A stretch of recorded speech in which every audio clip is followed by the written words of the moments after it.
been kind of up and down. A lot of every day is a new hurdle to try and figure out. Every day is a new reinvention of the wheel, it feels like, in some ways, of just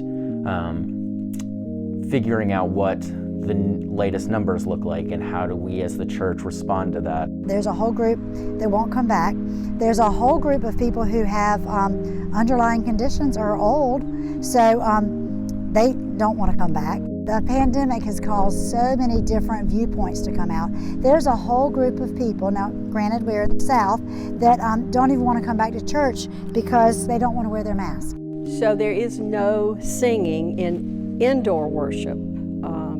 So everything's pre-recorded. Folks began to miss seeing faces, so we have since gone to video, and that has, I think, helped, but it's still disconcerting for people to come to worship and not be able to sing, not have live singing.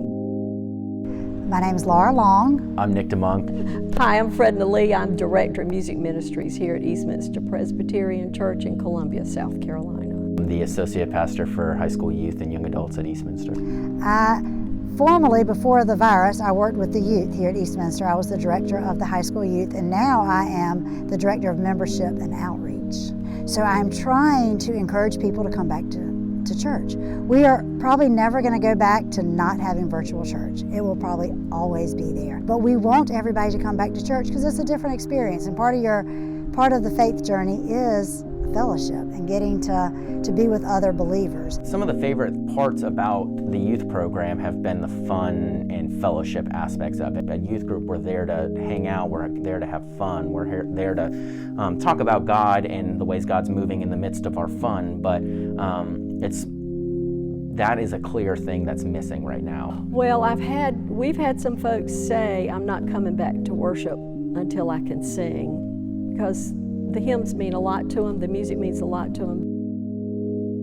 Worship has changed because of it with our virtual audience.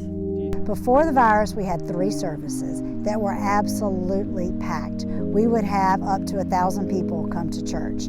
Today, I looked at the different services. I think we had under 100 at the first service and maybe 150 at the second service. Unfortunately, this year our youth group has been less of a thing. We haven't had a regular youth group, a regular time where there's just fellowship and time to get to see each other and hang out. Luckily, we're one of the few churches that has an outdoor worship space. We met outside. Now we're finally back up in the youth room, but we have to stay spaced out. I think that there are a lot of people that are yearning to get back to normal, so I think that there will be a good amount of people that will just jump back in fully as soon as they possibly can. But I also think that there will be the struggle of folks that have gotten out of the rhythm of coming on a regular basis. I think that once someone comes back to church, they really enjoy the fellowship. They'd realize how much they have missed being around everyone. I think that when we get back, there will be enthusiasm. We know that when we return to this sanctuary, we better have majestic music planned. I'm already thinking along those lines. It'll have to be celebratory when we come back.